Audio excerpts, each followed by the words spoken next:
Donc, bienvenue à toutes et tous pour ce webinaire. Donc, on est ensemble aujourd'hui pour parler mobilier professionnel de seconde vie et commande publique. Donc, je lance le partage d'écran. Donc, ce webinaire s'inscrit dans un projet qu'on a commencé il y a quelques années, en 2022, un projet triennal. Donc, on a mené sur 3 ans en partenariat avec Reseco et Valdelia et la CRES que je représente. Donc, voilà, Mathilde Rie de la CRES Bretagne. Et ce projet a été soutenu par le SGAR pour pouvoir du coup accompagner la structuration de la filière mobilier professionnel et réemploi. Et donc, on a eu un axe de travail notamment sur la commande publique qui a pris la forme de 2 journées qui ont été organisées en 2023 et 2024 autour de ces enjeux qui ont réuni sur ces 2 éditions plus de 100 participants et qui ont permis de Je vais faire se en lien. rencontrer, échanger, Ouais, et échanger je peux le rappeler à 15h? entre acheteurs publics, aménageurs et fournisseurs ESS. Ça a permis également effectivement de pouvoir capitaliser des bonnes pratiques qui ont pu être partagées ensuite entre participants et qui continuent d'être alimentées par les retours d'expérience des acheteurs qui mettent en place des marchés ouverts au réemploi de mobilier professionnel. On a également dans ce cadre lancé 2 AMI, donc le premier en 2023, le second en 2024, afin d'identifier les collectivités qui souhaitaient être accompagnées dans leur projet de marché intégrant du réemploi de mobilier professionnel. Et c'est un petit peu dans ce cadre-là qu'on nous propose aujourd'hui de participer à ce webinaire pour justement avoir leur retour d'expérience, savoir quel marché ils ont pu mettre en place, quelles difficultés ils ont rencontrées, quels leviers ils ont identifiés et voilà où ça en est aujourd'hui. Donc c'est tout l'enjeu de pouvoir faire en effet un point d'étape aujourd'hui et de poursuivre les échanges sur cette dynamique.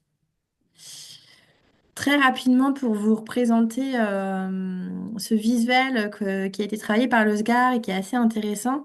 Donc, le travail qu'on a mené avec eux, il était sur le mobilier professionnel de seconde vie, mais on l'a aussi couplé à la question du numérique et du matériel informatique.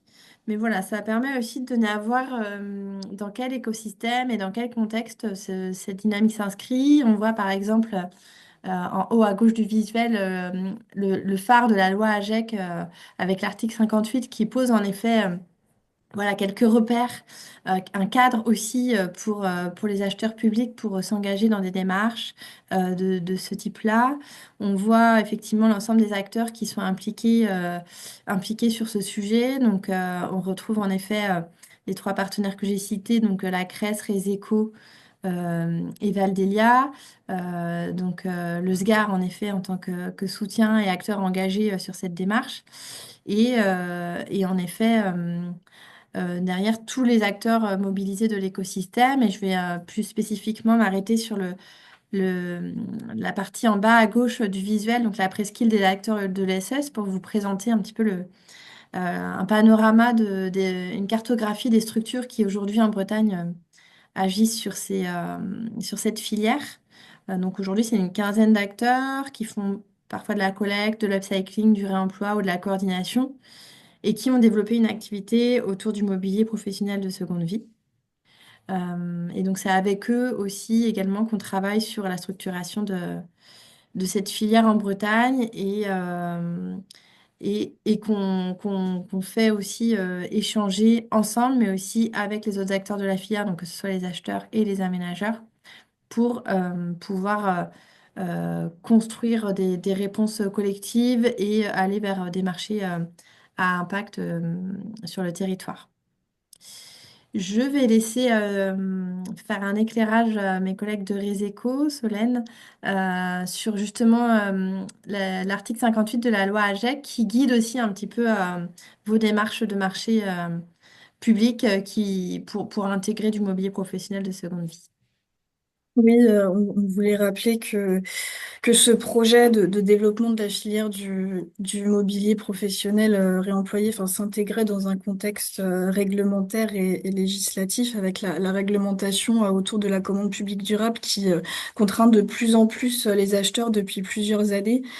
Quand on parle de commande publique durable, on pense d'une part à la loi climat et résilience qui imposera d'ici août 2026 une considération environnementale dans 100% des marchés publics.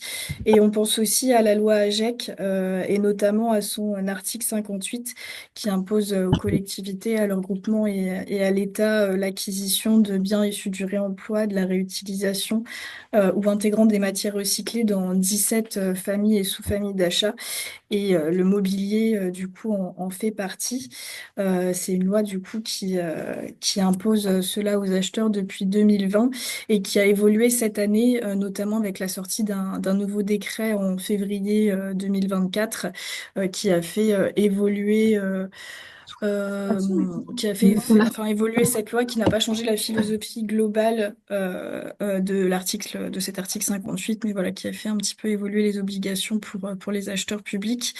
Et du coup, on a essayé de représenter ça à travers cette infographie du coup qu'on a sortie dans le cadre de ce projet avec la Crèce Bretagne et Valdelia afin de vous donner assez visuellement, voilà, les grandes obligations qui incombent aux acheteurs publics en termes d'achat de mobilier réemployé en lien avec l'article 58 de la loi AGEC.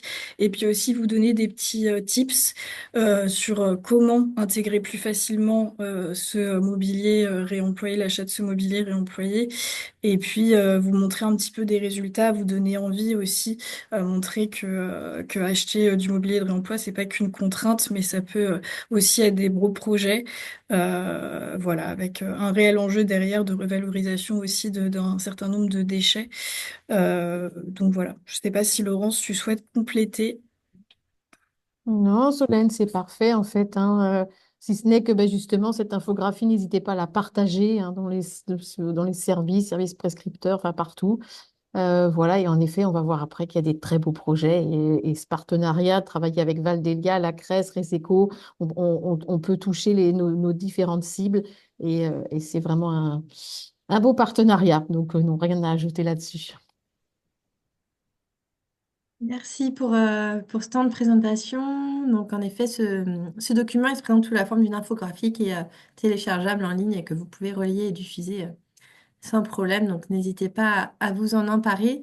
Et c'est le fruit du travail qu'on a mené ensemble. Donc voilà, c'est effectivement, ça permet de donner à voir aussi les résultats de cette dynamique lancée depuis 3 ans. Je vais laisser Ludivine de Valdélia, du coup, interviewer nos deux intervenants qui vont partager leur témoignage et leur retour d'expérience, du coup, sur les actions qu'ils ont menées ces dernières années. Oui, ben merci Mathilde pour cette prise de parole.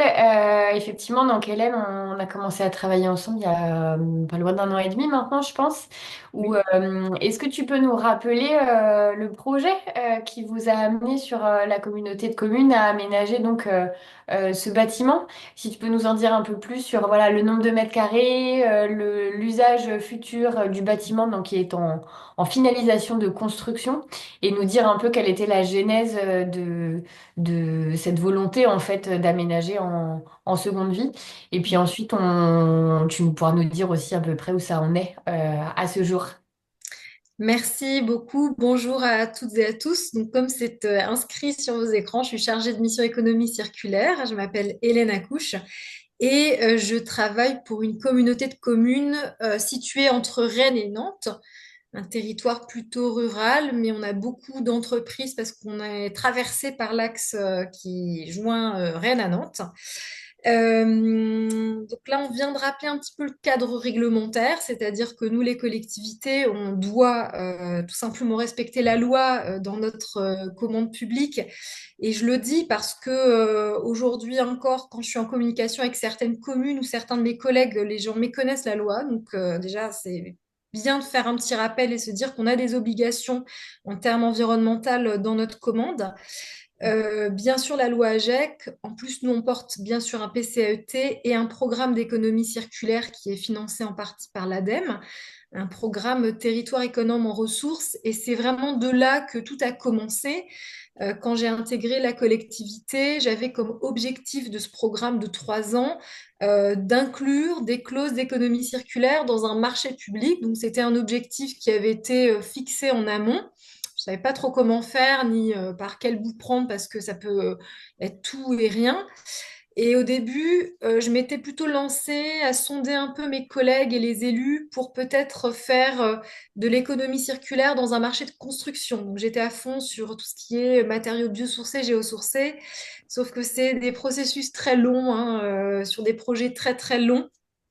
Et j'ai pas eu le bon timing, on va dire, pour proposer des choses pour le fameux bâtiment dont on va parler, puisque quand j'ai proposé cette approche de biosourcé, le marché était déjà sorti pour la construction.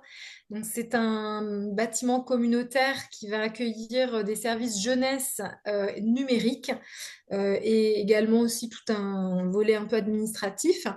J'ai voulu un peu peut-être orienter sur les déchets avec la REP des déchets de construction.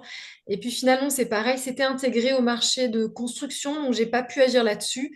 Il restait la dernière thématique possible, c'était le mobilier. Donc j'ai proposé à mes collègues d'aller là-dessus. Ils m'ont dit d'accord. Donc deuxième étape, on en parle à l'élu de référence. Il a dit d'accord. Ça a été validé en copile. Et de fil en aiguille, tout le monde a dit d'accord. Et en fin de compte, on s'est dit pourquoi respecter le pourcentage de la loi AGEC? On va essayer de pousser le curseur le plus loin possible. Donc, moi, je me suis dit, tant qu'on m'a rien dit, on va tenter le 100%. Et puis, les élus étaient partants. Enfin, j'ai pas eu trop de questions finalement. On était intégrés dans le programme d'économie circulaire. Donc, j'ai pas vraiment eu d'objection sur le sujet. D'où ce marché d'acquisition de mobilier de seconde vie. Et donc, c'est 100% de mobilier de seconde vie. Sachant qu'on a eu aussi en interne un travail de recenser notre mobilier, d'en faire un listing un peu précis avec des mesures, des photos, pour qu'on puisse en réutiliser un maximum dans ce nouveau bâtiment qui n'est pas très grand. Alors, je n'ai plus les dimensions en tête. Ludivine, c'est un R+2, Ok. donc un rez-de-chaussée plus 2 étages, mais il n'est pas très grand, hein. Je pense que c'est peut-être une centaine de mètres carrés par étage. Donc évidemment, on n'est pas sur un énorme bâtiment, mais pour nous, c'était quand même une victoire de pouvoir aussi lancer cette consultation pour du mobilier 100% de seconde vie. Euh, je tiens quand même à remercier les 3 organisateurs du webinaire parce que sans leur accompagnement, en fait, on n'aurait tout simplement pas pu concrétiser le projet, hein. Donc, merci Reseco, CRES et Valdelia. Il y a eu vraiment des échanges qui nous ont permis vraiment de se poser et de bien réfléchir. Et je pense que donc à plusieurs, on est toujours plus intelligent. Et là, clairement, ça nous a aidés parce qu'on ne savait pas du tout comment faire un tel marché. Moi, j'avais jamais rédigé un marché comme ça. Ma collègue au marché public non plus. Donc, il a fallu un petit peu, voilà, se renseigner, voir qu'est-ce qui est faisable ou pas. Donc, merci à tous. Et où on en est maintenant? Alors, on est en décembre, on aurait dû avoir déjà notre livraison de mobilier. Hmm. Et c'est classique, hein, dans un marché de construction, on a eu un petit retard dans la construction du bâtiment qui arrivait vraiment comme un cheveu sur la soupe. On s'y attendait, mais alors absolument pas. Tout allait bien, tout allait bien. Et puis soudainement, on a pris 4 mois dans le projet. Donc ça a tout décalé et normalement, on devrait avoir cette livraison de mobilier de seconde vie début mars. Mais bien sûr, quasiment l'ensemble des titulaires ont presque terminé finalement leur sourcing, leur approvisionnement ou leur fabrication, puisque dans notre marché, on a décidé d'ouvrir à du seconde vie, alors le réemploi, la réutilisation, le reconditionnement et le surcyclage. Donc, mais quasiment tous les lots sont déjà voilà, stockés, puisque du coup, on a dû se poser la question du stockage. On est donc dans l'attente. Ok, bon bah on attend ça avec impatience de voir ça au mois de mars. Peut-être qu'on se fera une petite visite dans tes locaux pour Ah voir ben, tout ça. Et puis ça sera l'occasion aussi de valoriser en fait bah, tous les acteurs hein, qui ont construit effectivement ces mobiliers pour votre bâtiment. Est-ce que tu as des choses à nous partager sur les retombées qu'a pu avoir ce projet bah, sur le territoire, dans la presse, peut-être aussi en interne? Oui, alors les retombées. Alors dans la presse, c'était très satisfaisant. On a eu plusieurs articles de Ouest France hein, qui louaient quand même le fait que ce soit un marché 100% de seconde vie, qui est peut-être pas forcément encore très répandu. On peut avoir des lots au sein de marchés, mais pas forcément un marché totalement seconde vie. Donc on a eu nos articles dans l'Ouest France, notre journal local L'Éclaireur et également un article dans achatpublic.info. Donc, je pense que c'est Laurence qui a dû donner mon contact, enfin, en tout cas, le Réséco. Donc, le journaliste, là, Monsieur Lo, nous a fait un bel article. Et ce qui était assez, donc là, ça c'est pareil, c'est grâce à votre réseau, mais j'ai eu beaucoup de sollicitations d'autres collectivités qui nous ont demandé des retours d'expérience et à tous les moments du marché. C'est-à-dire, on n'avait pas encore terminé notre CCTP, on était encore sur nos documents, qu'on avait déjà des visios avec d'autres. Et vous, vous faites comment? Et les critères de notation, comment vous faites, etc. Et tout au long, on a eu ces allers-retours jusqu'à, je pense, il y a à peu près trois semaines une collectivité du Sud-Ouest qui m'a contactée pour savoir comment on avait fait. Donc, c'est satisfaisant, ça met notre collectivité en lumière, mais ça montre surtout qu'on peut le faire et que bah, là, évidemment, on n'a pas encore le bâtiment avec les meubles dedans, mais je pense qu'on a fait le plus gros du travail. Tout simplement, c'était possible juridiquement parce qu'il y avait plein de questions finalement aussi. Quand on parle d'économie circulaire, on parle de local, mais dans un marché public, on ne peut pas aborder cette problématique-là. Donc, il y avait des trois petites choses quand même qui n'étaient pas, voilà, mais on a réussi à le faire, donc c'est très satisfaisant. Et je pense qu'aujourd'hui, les retombées en interne, autant vous dire que les élus ont hâte de voir le résultat. J'ai une certaine pression quand même parce que c'est vrai que les gens veulent quelque chose de beau, qui soit harmonisé. Donc on a 7 titulaires sur le marché d'îlots. Donc ça, c'était aussi un travail, comment tout simplement raccrocher les wagons, comment essayer de donner une sorte d'ambiance pour que tout le monde fasse quelque chose dans la même, voilà, dans le même type. Donc c'était pas simple, hein. Il y a eu beaucoup de communication les uns les autres. Euh, mais bon, je pense qu'on y arrive, donc c'est bien. Voilà, il y a juste un lot où je pense qu'encore il y a des choses à caler, mais je pense que tout va bien se passer et que tout le monde sera satisfait. Et ce projet-là a eu vraiment en interne une retombée incroyable parce que aujourd'hui, je suis sollicitée par tous les services quand il s'agit de mobilier, mais pas enfin, dans quelque chose de vertueux. C'est-à-dire maintenant, c'est ah, au fait, ton listing, est-ce que tu n'as pas ça en stock? Et quand il s'agit d'acheter, parce qu'on n'a pas en stock, eh ben, les gens pensent à la seconde vie. Mais alors, au fait, tes acteurs, est-ce qu'on peut avoir le contact? Donc, on a pu passer par un autre acteur qui n'avait pas remporté de l'eau, mais qui a pu nous fournir du mobilier de réemploi pour un autre bâtiment.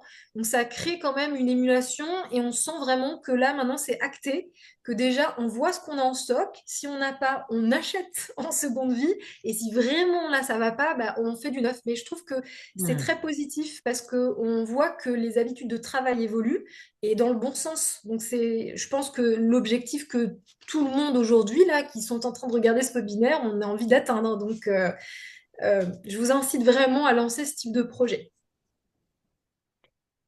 Bon, bah, on voit que tu as fait la preuve de concept effectivement avec ce marché-là. Est-ce que tu as des préconisations à donner à notre auditoire ou des anecdotes à partager? Enfin voilà, il y a peut-être des moments où ça a été plus compliqué aussi que d'autres, où il y a eu aussi des grandes joies, hein, comme tu viens de partager. Qu'est-ce que tu peux nous en dire? Oui, ah oui, alors j'ai fait toute une liste de préconisations. Alors, j'ai pu m'appuyer parce que je suis en pleine rédaction d'une fiche Rex pour Reseco, donc j'ai fourni celle de la Cresse, mais qui m'a permis un petit peu d'avoir ma ligne conductrice pour aujourd'hui. Donc, j'ai plein de petites préconisations pour l'ensemble des auditeurs du jour. Je pense que la première, mais c'est pas uniquement pour ce type de projet, hein, comme dans tout projet dans une collectivité, c'est un portage politique. Quand on a un élu qui suit bien le dossier, qui l'intègre, il va pouvoir tout simplement un peu prêcher pour la bonne paroisse auprès d'autres élus. Donc ça, c'est un peu la base. Déjà, s'assurer qu'il y a bien un élu qui suit le dossier et qui a bien compris les tenants, les aboutissants, etc. Le deuxième conseil que j'avais envie de donner, et ça typiquement c'est quelque chose que je n'allais pas faire avant l'accompagnement, c'était le sourcing. Pour moi, le sourcing, ça a été, mais alors fondamental dans la démarche, parce que les fournisseurs de mobilier seconde vie qui ont participé à notre phase de sourcing, ils ont été vraiment, leur retour vraiment ont été très très précieux pour la constitution du CCTP, la constitution des lots et même les critères de notation. On a eu des retours, voilà, ils disaient de pas forcément tout mettre sur le critère prix, pour les critères socio-environnementaux, qu'est-ce qu'il fallait mettre en avant, etc.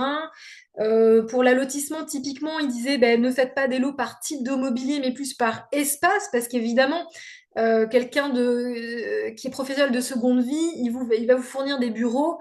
Ensuite, l'autre fournit les chaises, mais pour tout harmoniser, enfin, c'est compliqué. Donc, par espace, c'était très bien. Euh, Là où on s'est un peu, mais c'était la première aussi, mais on a voulu, en fait, on avait peur d'avoir des lots infructueux. Donc on s'est dit, on ouvre à toute la seconde vie possible. Donc je vous ai fait au début, là, on a fait le réemploi, la réutilisation, le reconditionnement et le surcyclage. Et si vous voulez vous lancer dans ce type de démarche, j'aurais tendance à dire de dissocier le réemploi et le surcyclage. Parce qu'en fait, on est vraiment sur des choses totalement différentes. C'est pas les mêmes façons de travailler. C'est pas la même chose en fait, et c'est pas les mêmes prix non plus. Et quand il a fallu pour un même lot, on avait différents acteurs qui se positionnaient et l'un en surcyclage, l'autre en réemploi.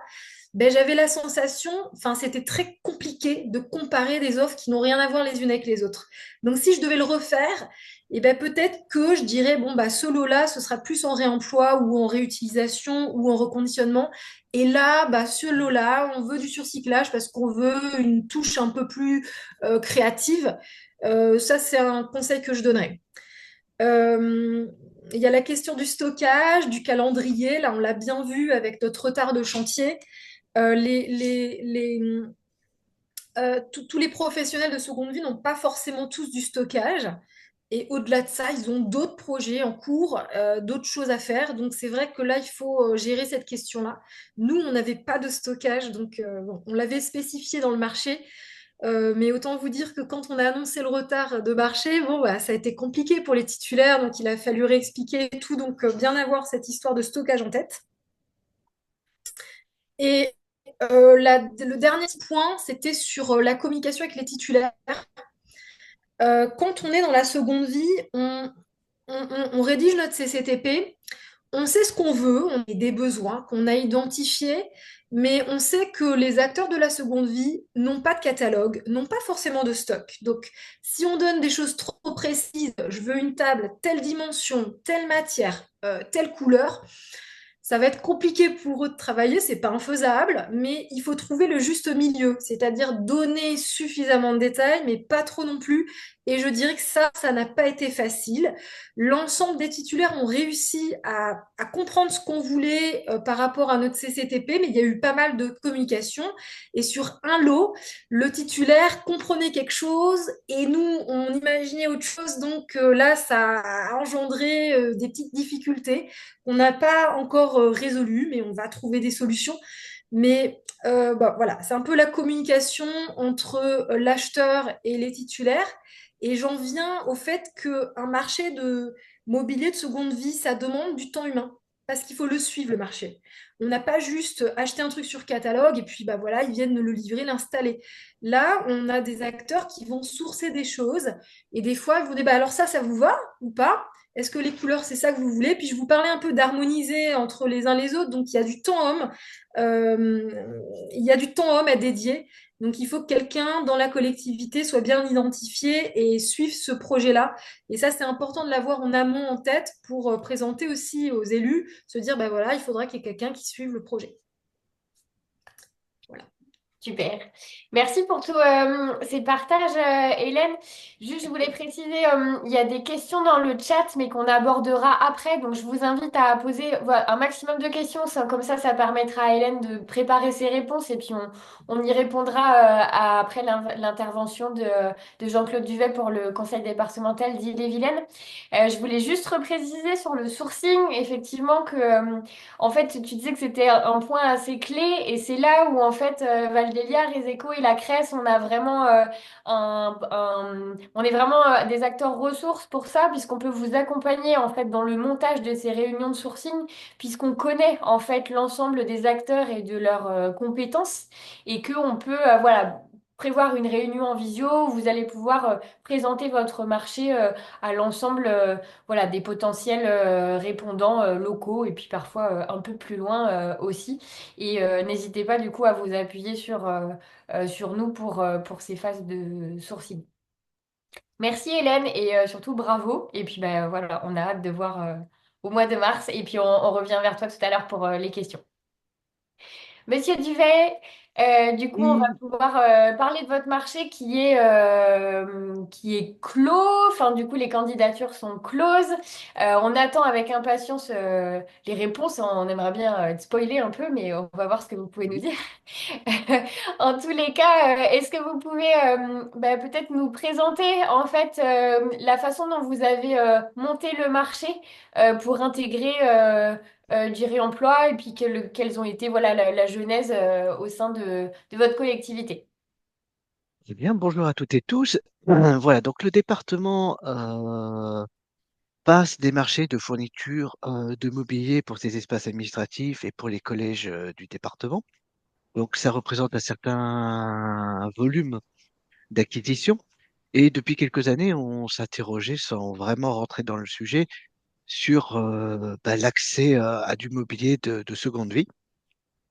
La loi GEC a déclenché chez nous la mise en œuvre de la démarche, accompagnée aussi par une démarche qui est plus institutionnelle de notre collectivité, qui a mis en place un schéma des achats responsables et qui de ce fait nous, nous incite à aller encore plus loin dans nos actions en faveur de l'environnement et de l'insertion sociale. Nous avons donc envisagé ce marché comme étant porteur intégralement dans toutes ses composantes et dans toutes les natures de mobilier acheté du réemploi. Euh, et également de la réutilisation qu'on appelle aussi surcyclage. Donc, c'est un marché qui comporte 10 lots, dont 9 lots de mobilier conventionnel, auxquels on exige une part de réemploi. L'idée était très simple, c'est-à-dire que pour chaque type de mobilier neuf, il serait envisageable qu'on puisse acheter un équivalent en mobilier réemployé. Donc voilà, c'était la structure initiale du marché que nous avons lancé. Pour arriver à cela, on a fait une série, on a pris largement le temps de rencontrer les différents acteurs, les partenaires ici présents comme la CRES, Valdélia, Reseco, on a beaucoup échangé entre nous. On a participé à des réunions collectives et j'ai fait avec mes collègues des rencontres individuelles d'un certain nombre d'organismes, de sociétés, d'associations, de différents acteurs du réemploi et du surcyclage pour connaître exactement leurs capacités, leurs moyens de pouvoir répondre à nos besoins et de la façon dont ils pourraient s'insérer dans notre procédure. Et l'idée a été trouvée de laisser le secteur conventionnel des distributeurs de mobilier standard s'associer à des organismes de réemploi pour enrichir leur offre de réemploi et de réserver un lot particulier pour le surcyclage et laisser la place aux petites structures spécialisées dans le surcyclage la capacité de se positionner et de répondre pour pouvoir proposer leur mobilier un petit peu sur mesure. Donc voilà le cadre général. Comme disait Hélène Accouche, effectivement, le sourcing de la rencontre préalable est déterminante pour ne pas partir à l'aveugle et bien connaître quelles sont les capacités du secteur à fournir et à être prêt lorsque le marché est lancé. Pour le réemploi, notre philosophie était quand même une insertion progressive des exigences, même des exigences réglementaires, parce que l'étude du marché nous a appris que globalement personne n'était prêt.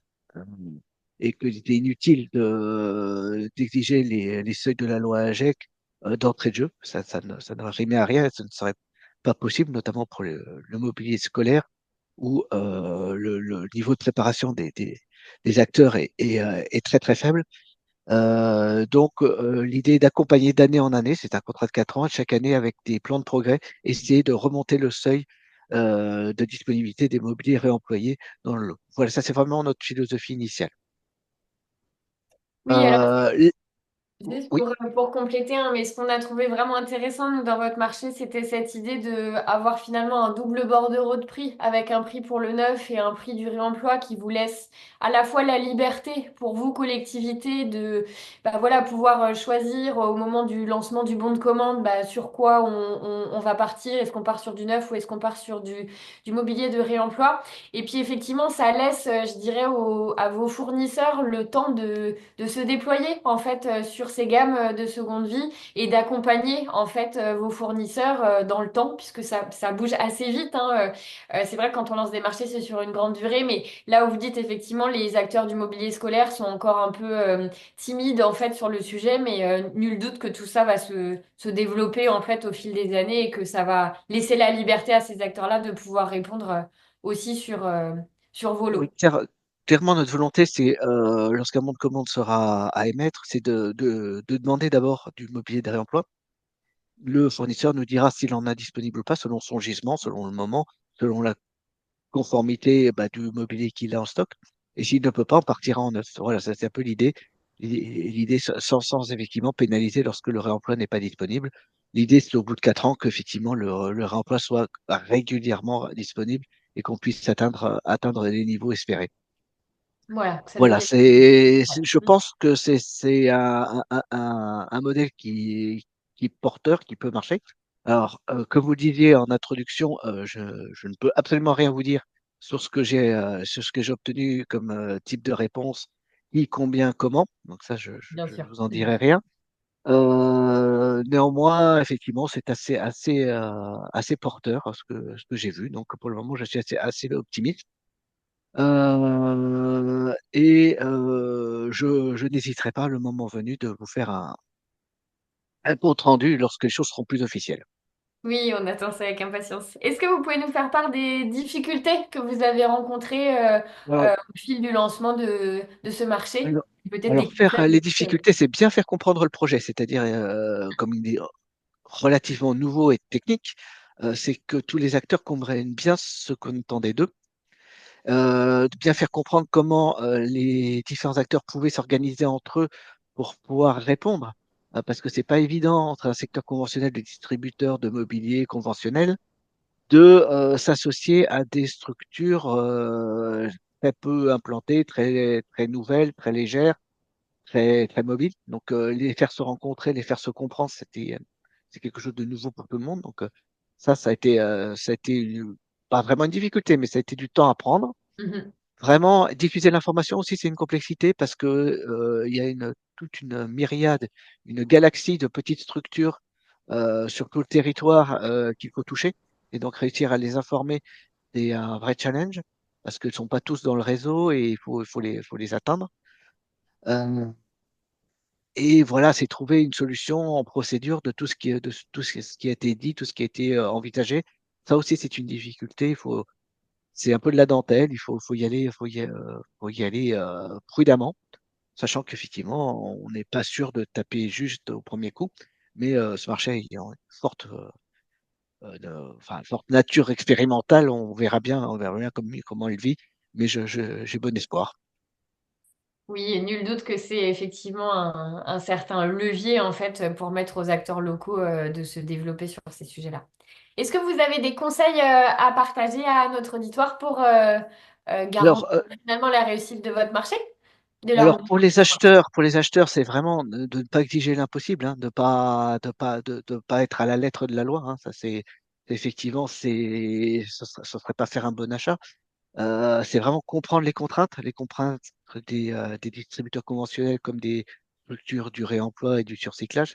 Il faut vraiment comprendre comment ils fonctionnent et quelles sont leurs capacités et accompagner tout le secteur pour que les choses se mettent en place, se structurent et que on puisse atteindre nos objectifs communs.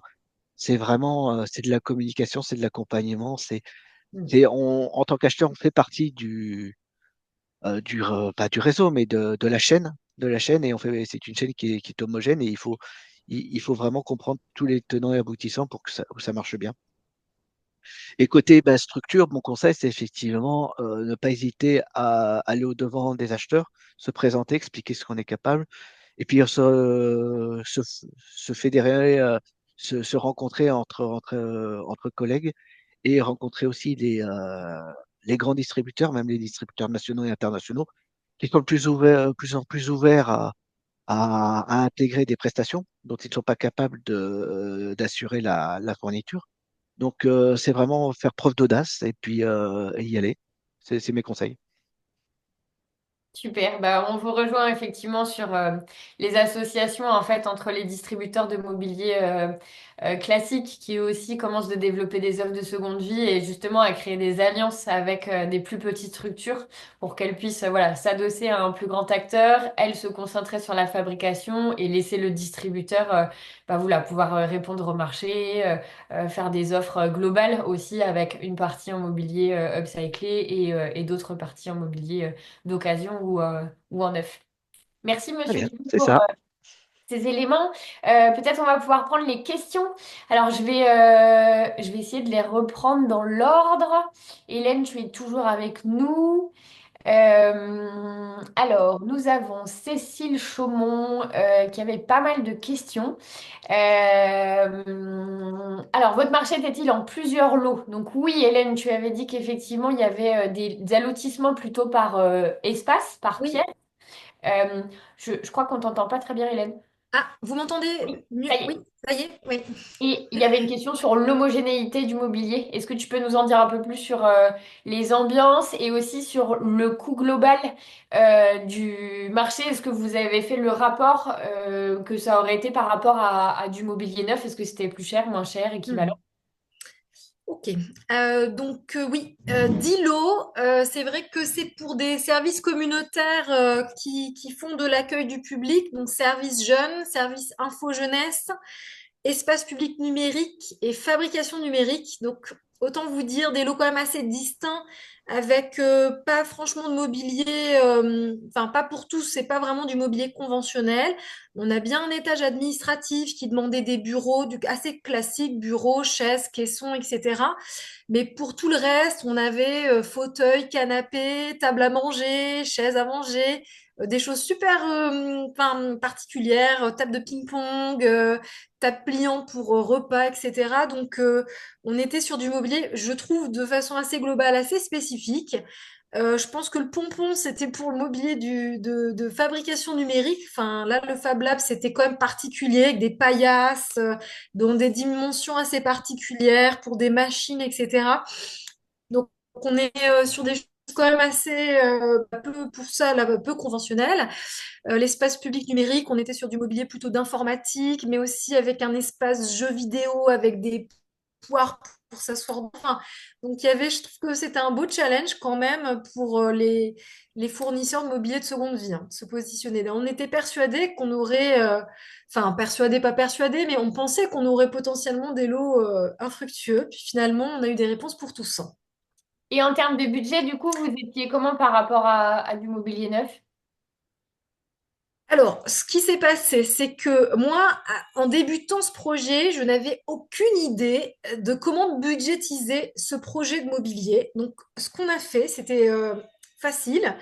Euh, le, le- le- on est parti sur une enveloppe pour un marché de mobilier classique et on s'est dit, il faudra que ça tienne là-dedans, en se disant, bah, dans le meilleur des cas, c'est moins cher. Peut-être que c'est aussi cher. Alors, si c'est plus cher, ce sera compliqué. Donc, on est parti en se disant, on se fixe cette enveloppe sur du mobilier comme si c'était du neuf. Ça, c'était comme ça notre raisonnement. Et ensuite, une fois qu'on a vu les offres arriver, ben, comme je vous expliquais tout à l'heure, c'était assez variable en fonction de si c'était du surcyclage ou pas, parce que le surcyclage, il y a un coût de création, un coût de fabrication, donc c'est plus onéreux. Et il se trouve qu'on a quand même pas mal de surcyclages qui ont été sélectionnés, parce qu'ils avaient des très belles propositions techniques, et puis bah, ils ont eu des points sur les critères socio-environnementaux. Donc au final, notre enveloppe, elle a été consommée. On va dire que c'était aussi cher que si on avait acheté du neuf. Mais je tiens à préciser que si on avait décidé de faire qu'en réemploi, probablement ça aurait été moins cher. Après, probablement, parce que le réemploi, ça demande aussi du temps humain, du transport, de la manutention. Mais je pense qu'on aurait pu quand même avoir un moindre coût. Ok, mais oui, oui, on voit qu'avec effectivement la possibilité d'allier réemploi et surcyclage, et le surcyclage étant potentiellement un peu plus cher parce que vraiment pièce unique fait à la main, on arrive à Voilà, équilibrer les budgets. c'est ça. Personne n'a utilisé d'AMO réemploi sur ces deux marchés, hein, il me semble, sauf si vous me contredisez. Et Jean-Claude, du coup, Madame Chaumont demande si, enfin, du fait du double BPU, en fait, vous avez eu certainement des lignes vides qui n'ont pas pu répondre en réemploi. Alors, j'imagine que la question, c'est est-ce que ces acteurs-là ont été écartés ou est-ce que c'était absolument nécessaire qu'ils répondent dans les deux cases du BPU? On a été beaucoup plus prudent que ça, c'est-à-dire qu'on n'a pas exigé que la partie réemploi soit intégralement remplie. D'accord. Donc, Ok. on exigeait au moins un matériel de manière certaine mais en engagement de disponibilité. Et effectivement, c'est le but effectivement des plans de progrès d'année en année de compléter ce bordereau de réemploi avec des engagements et des prix au fur et à mesure. Donc, le but étant que peut-être en quatrième année, le bordereau de réemploi soit complet. Ok, super, merci.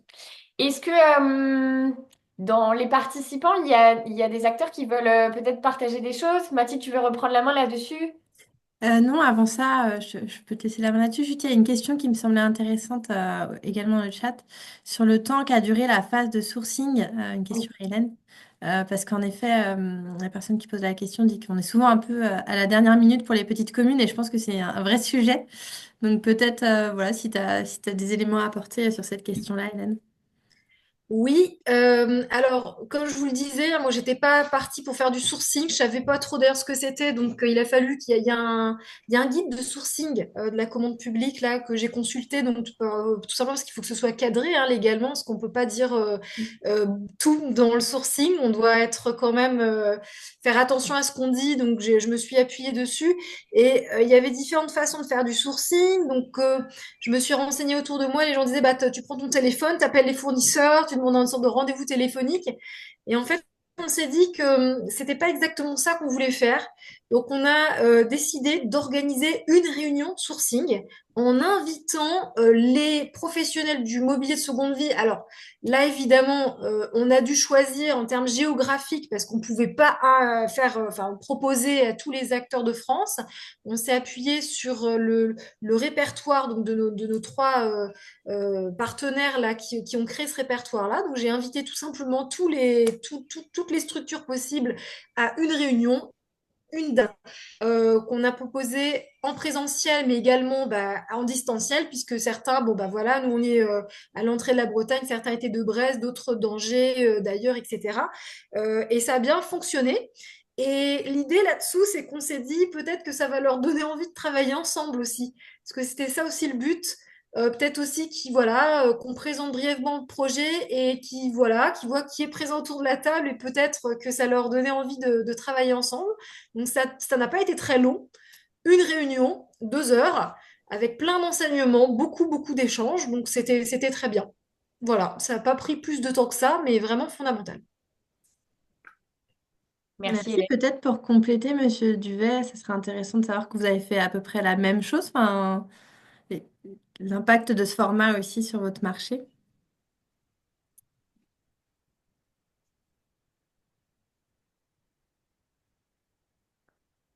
Alors, peut-être que ça ne On a fonctionne perdu Monsieur Duvet. Peut-être qu'on Je suis là, je suis Ah. là, je suis là.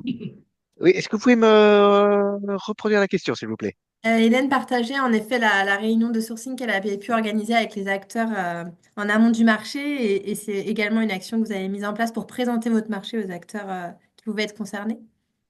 Oui, oui. Donc, bah, le sourcing a pris plusieurs formes, hein. Mm. De manière collective, lorsqu'on a pu, avec vous, faire des réunions d'information, effectivement, les choses, on peut être présenté de manière assez générale. Et j'ai pris le temps aussi de rencontrer individuellement un échantillon de structures qui me semblaient intéressantes et en mesure de pouvoir répondre à notre projet. Donc effectivement, c'est deux modalités qui sont possibles, en collectif ou en individuel. Et je pense que entre le début du projet, l'identification et la fin, il y a bien eu 6 mois 6 mois qui y ont été consacrés. Monsieur Merci. Duvin, on a une autre question pour vous sur comment vous avez procédé ou comment vous êtes en train de procéder pour comparer en fait les offres de prix avec des lignes de BPU qui sont vides. Enfin, du coup, pour mettre au regard ceux qui ont répondu sur la ligne réemploi et neuf et ceux qui ont répondu uniquement sur la ligne de neuf. Comme la réponse à la partie emploi est optionnelle, elle n'est pas jugée. Ce n'est que le 9 qui est jugé, Ouais, vu il n'y a pas de qu'il y a une liberté discriminatoire. faite à la partie emploi. Ok. Et pourquoi vous avez voulu faire un BPU avec deux parties au lieu de faire peut-être des lots différents, on aurait pu imaginer qu'il y a un lot 1, je sais pas quoi, siège ergonomique 9 et un lot 1 bis, siège ergonomique réemploi. Qu'est-ce qui vous a fait faire ce choix-là? Alors, un choix opérationnel déjà, parce que multiplier par deux les lots, c'est ingérable, notamment pour les services opérationnels qui vont faire la commande. Ça multiplie par deux les fournisseurs et donc ça devient une véritable usine à gaz. Et Mhm. l'autre idée, c'est que les fournisseurs conventionnels sont tout à fait en mesure de s'organiser pour proposer du remploi. Donc, ils sont capables. Donc, soit par eux-mêmes, soit en s'associant avec des structures du réemploi. Donc, le choix de s'appuyer sur le secteur conventionnel en réponse était pertinent, sachant que des entreprises de réemploi pouvaient parfaitement répondre avec du neuf ou du réemploi. Certains sont calibrés pour le faire. Ok, merci pour cette réponse. On a une autre question sur les restrictions ou les garanties à respecter pour l'achat de mobilier réemployé dans les types de bâtiments comme les EHPAD.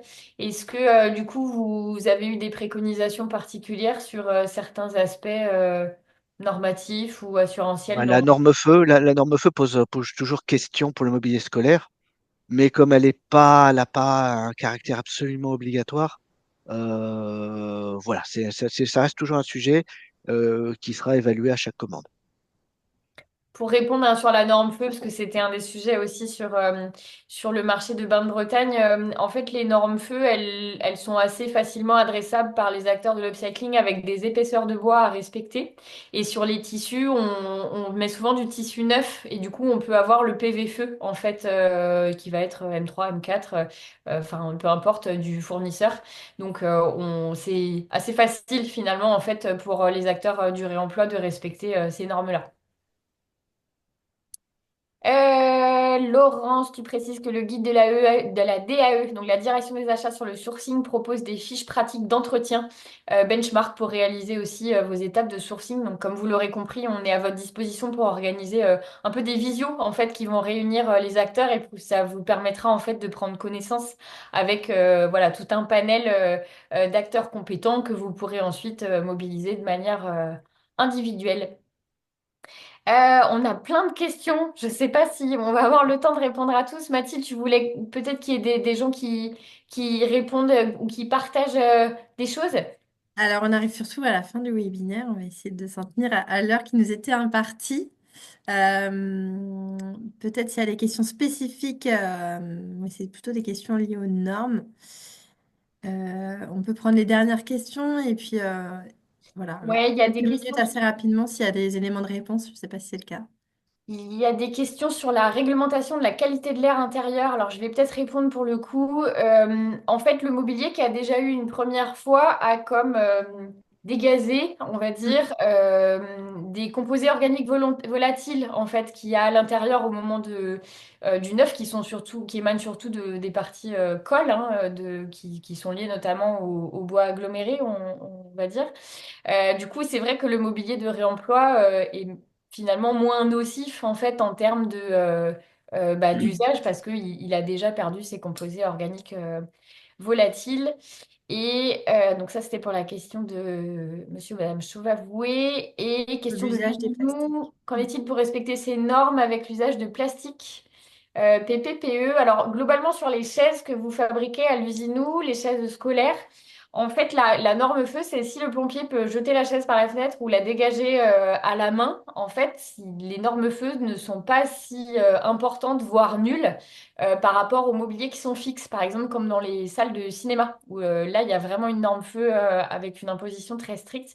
Mais on pourra regarder, Fanny, un peu plus en détail sur ce sujet-là, mais a priori, pas de souci, du coup, sur l'aspect normatif. Parfois, voilà, il y a des structures, des SDIS qui sont un peu plus exigeants sur ces normes-là, qui sont un peu plus royalistes que le roi, entre guillemets. Mais en tout cas, sur un aspect réglementaire, on est bon. Merci en tout cas pour vos questions et vos réactions. Il vous a été plusieurs à demander si vous pouviez avoir le DCE d'Hélène. Donc, peut-être je ne sais pas si c'est possible et auquel cas on le partagera. Oui, oui, bien sûr. Voilà, merci Hélène. Et, merci en tout cas Hélène et Jean-Claude pour vos témoignages et vos retours d'expérience. En effet, on souhaitait aussi profiter de ce temps pour voilà, voir si parmi vous il y avait d'autres personnes qui avaient des projets à venir ou qui avaient mené ce type de projet euh, au sein de leur collectivité. Mais si vous aviez aussi des bonnes pratiques à partager.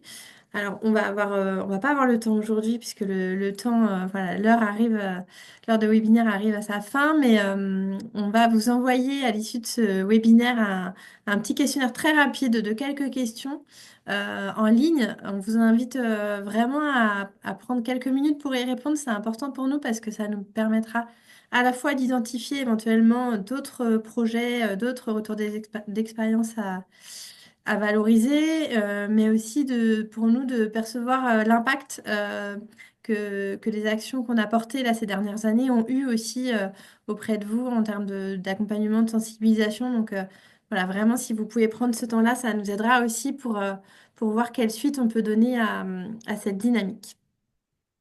Simplement pour terminer, vous redire les ressources qui ont été produites dans le cadre de ce projet. Donc l'infographie qui vous a été présentée par Reseco en début de webinaire, qui est disponible en téléchargement. Hélène l'a évoqué, on a aussi publié un catalogue des réalisations des acteurs du mobilier de seconde vie. Donc plutôt pour la partie Bretagne, Grand Ouest, avec du coup, ça donne à voir en effet les réalisations des acteurs, leurs coordonnées et un petit peu leurs références et du coup leurs contacts pour que vous puissiez éventuellement voilà, vous mettre en lien. La mise à jour est en cours, elle vous sera partagée dès qu'elle sera disponible, puisqu'il y a de nouveaux acteurs depuis qui ont développé des activités sur cette filière. Donc voilà, ça montre aussi qu'il y a une vraie dynamique qui est en train de se développer sur le territoire. Et enfin, un carnet d'arpentage et d'expérimentation qui vient d'être publié par le SGAR, du coup, qui nous a tous soutenus dans ce projet et qui a aussi voilà, mené tout un travail justement de recherche et d'arpentage sur ce sujet. Je vais laisser Clémence en dire un mot si elle est toujours disponible. Oui, oui, je suis toujours connectée. Je ne sais pas si vous m'entendez. Oui, très bien. Ok, très bien. Donc bonjour à tous. Donc Clément Giré, je suis chargée de projet innovation et facilitation au SGAR Bretagne et au TILAB. Et donc, comme disait Mathilde, on a travaillé depuis maintenant 2 ans sur cette question-là d'accompagnement en structuration de la filière, donc en soutenant la CRES qui a pu mobiliser tout le réseau, comme elle vous l'a montré en début de webinaire. Donc pour nous, c'est un travail hyper important pour pouvoir mettre en place des choses à l'échelle régionale, à l'échelle territoriale et vraiment ancrer ces questions-là avec des acteurs locaux. Et on voit bien toute la complexité, ce qui a été mentionné tout à l'heure dans les marchés. On ne peut pas mettre local comme mention dans les marchés. Donc je trouve que c'est tous ces éléments-là en fait qui sont hyper importants à partager ensemble. Et on a, alors côté, moi j'ai fait plusieurs entretiens plutôt côté État, et on a pas mal de choses à apprendre aussi du coup des collectivités territoriales qui ont un petit peu plus de flexibilité que les administrations d'État sur le sujet, mais qui ont besoin aussi d'être nourries là-dessus. Et donc, quand tu parlais, Mathilde, de projets prochains à accompagner, il y en a un effectivement du côté de l'Adréal Zero qui est en cours, sur lequel on est très attentif pour justement construire les conditions qui permettent de faire en sorte que les marchés publics puissent voilà, être mieux construits sur ce sujet-là. Donc moi, je trouverais intéressant si il y a des acteurs qui sont intéressés et qui sont aujourd'hui en écoute, d'avoir des échanges en fait de pratiques, mais vraiment sur la question des marchés très spécifiquement pour construire en fait ces guides de bonnes pratiques. C'est comme on a dit tout à l'heure, ça demande un peu plus de temps. Quel temps mobiliser? Il y a le côté technique, mais il y a le côté aussi de fond derrière. Qu'est-ce que ça veut dire? Tu disais Ludivine, en termes de volatile. Alors j'ai pas le terme technique, mais en tout cas il y a plein de petits éléments qu'on va pas avoir comme ça juste sur le papier, mais en partageant les expériences et en mettant en fait tout l'argumentaire derrière, ça peut en fait favoriser le développement de ces pratiques-là. Donc je pense qu'il faut continuer de faire ce travail-là, continuer de faire se rencontrer comme ce que vous avez fait les journées commandes publiques et mobilier de seconde vie, qui sont vraiment, à mon avis, très structurantes, puisque ça permet de mieux se connaître et de mieux construire les futurs marchés, d'aller au tir, etc. Donc nous, on est toujours preneurs pour poursuivre, et donc n'hésitez pas à aller faire un tour sur ce carnet d'arpentage. Je pense que tu vas donner le lien, Mathilde, et si vous voulez une présentation un peu plus complète, il y a eu une présentation le 27 novembre dernier, qui est plus complète et qui concerne aussi le matériel informatique, puisque les deux filières ont été travaillées en parallèle. Voilà. Merci beaucoup Clémence pour cette introduction au carnet qu'on vous partagera en effet dans les ressources. Euh, Hélène en parlait également, des fiches retour d'expérience, dont celle du coup du marché Bretagne Porte de l'Or Communauté, sont disponibles. Donc là, on est sur la question des marchés publics, achats socialement, écologiquement responsables de manière plus large. Donc vous trouverez aussi d'autres retours d'expérience sur d'autres filières si ça vous intéresse. Et à venir également, pour nourrir un petit peu vos projets, vos réflexions sur la question des achats socialement et écologiquement responsables. Il y a la quatrième édition de la Semaine des achats socialement et écologiquement responsables en mai prochain, avec voilà, un certain nombre d'événements qui seront programmés pour parler de ces enjeux-là, faire des retours d'expérience, des témoignages, des visites. Donc je vous invite aussi à être en veille pour suivre un petit peu les actualités de ce côté-là. Voilà, merci à toutes et tous en tout cas d'avoir été présents aujourd'hui à ce webinaire. On constate que ça mobilise toujours autant ce sujet, donc c'est assez enthousiasmant pour poursuivre aussi et continuer voilà, de suivre les projets que vous menez, de capitaliser dessus, de les valoriser et de continuer d'accompagner les acheteurs comme les acteurs ESS sur cette filière. Donc on vous tiendra informé des prochaines actions qu'on mettra en place. Pourquoi pas une visite à Bain de Bretagne, c'est ça? Quand le lieu sera ouvert au printemps prochain, on verra si ça peut s'organiser. Mais un grand merci à toutes et tous. Merci encore à Hélène et Jean-Claude d'être intervenus. Et donc, on vous dit à très bientôt.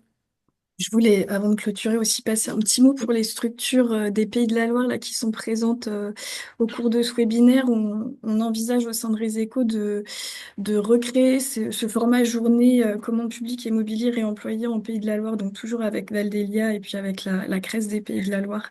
Donc restez informés pour l'année 2025. On pourrait réaliser ce genre de journée sur vos territoires.